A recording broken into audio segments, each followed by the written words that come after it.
ಕುಮಾರ ಕೌರವ, ನಿನ್ನ ಆಗಮನವನ್ನು ನಾನು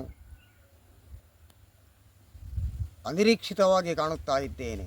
ಮೊನ್ನೆ ಶ್ರೀಕೃಷ್ಣನಲ್ಲಿ ದುರಬೀಳ್ಯವನ್ನೆತ್ತು ಕಳುಹಿಸಿದವ ನೀನು. ಅಜ್ಜನಾದ ನನ್ನನ್ನು ಕಾಣುವುದಕ್ಕೆ ಈ ಹೊತ್ತು ನೀನು ಬಂದದ್ದು ಆಶ್ಚರ್ಯವನ್ನು ಸೂಚಿಸುತ್ತಾ ಇದೆ. ಕುಮಾರ, ಅಜ್ಜನನ್ನು ಕಾಣಬೇಕಾಗಿದ್ದರೆ ನೀನು ಬರಬೇಕಾಗಿರಲಿಲ್ಲ. ಒಬ್ಬ ಸಂದೇಶಚರನನ್ನು ಅಟ್ಟಿದ್ರೆ ಸಾಕಾಗುತ್ತಿತ್ತು. ಕುರುಕುಲದ ಸಿಂಹಾಸನಕ್ಕಾಗಿ ಈ 850 ವರ್ಷಕ್ಕೂ ಮಿಕ್ಕಿದ ಜೀವನದಲ್ಲಿ ಸೇವೆಯನ್ನೇ ವಿಸ್ತರಿಸಿದ ಭೀಷ್ಮ ನಿನ್ನ ಬಳಿಗೆ ಬಾರದಿರುತ್ತಾನೆಯೇ? ಆದರೇನು ಮಾಡೋಣ ಹೇಳು ಮಗ. ಪಾಂಡವ ಕೌರವರು ಎಂಬ ಉಭಯ ಪ್ರಭೇದವನ್ನು ಸುಖ ಸೌಹಾರ್ದದ ಜೀವನವನ್ನು ನಾನು ಕಲ್ಪಿಸಿದ್ದೆ. ಆದರೇನು ಮಾಡೋಣ.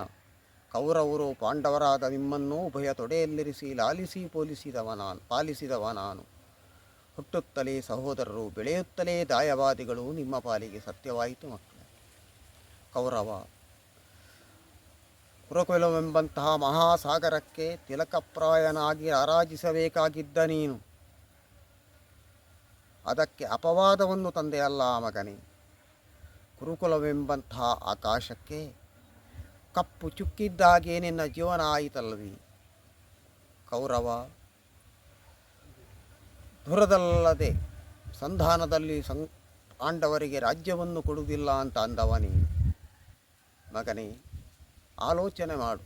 ಹಸ್ತಿನಾವತಿಯ ಧರ್ಮ ಸಾಮ್ರಾಜ್ಯವೆಂಬುದು ಹಿಂದಿನಿಂದಲೇ ಅವ್ಯಾಹತವಾಗಿ ನಡೆದು ಬಂದಿದೆ.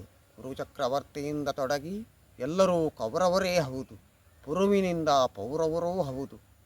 ಸ್ವತಂತ್ರವಾಗಿ ಯೋಚಿಸುವ ಕಾರಣ ನೀನು ಸುಯೋಧನ, ದೂರಾಲೋಚನೆ ಇದ್ದ ಕಾರಣ ದುರ್ಯೋಧನ. ನಿಷ್ಪಾಂಡವ ಪೃಥ್ವಿ ಅಂತ ಹೇಳ್ತಾ ಇದ್ದೀಯಲ್ಲ ಮಗನೇ. ಕೇವಲ ಭೂಮಿಗಾಗಿ ಈ ಸಂಗ್ರಾಮದ ಅಗತ್ಯ ಇದೆ. ಇದನ್ನೆಲ್ಲ ಯೋಚಿಸುತ್ತಾ ಇದ್ದ ನನಗೆ ನಿದ್ರೆಯಂತೂ ಬಂದಿರಲಿಲ್ಲ. ಈ ಹೊತ್ತಿನಲ್ಲಿ ನೀನೊಬ್ಬನೇ ಬಂದಿದ್ದಿ. ಚತುರಂಗ ಸೈನ್ಯ ಇಲ್ಲ, ಬೊಂಬಾಳ ದೀವಿಗೆ ಇಲ್ಲ, ಒಂದಿವಾಗದರಿಲ್ಲ. ಏನೋ ಮಗನೇ, ಯಾಕೆ ಬಂದೆ? ಏನು ನಿನ್ನ ಸ್ಥಿತಿ ಹೇಳ್ತೀಯಾ?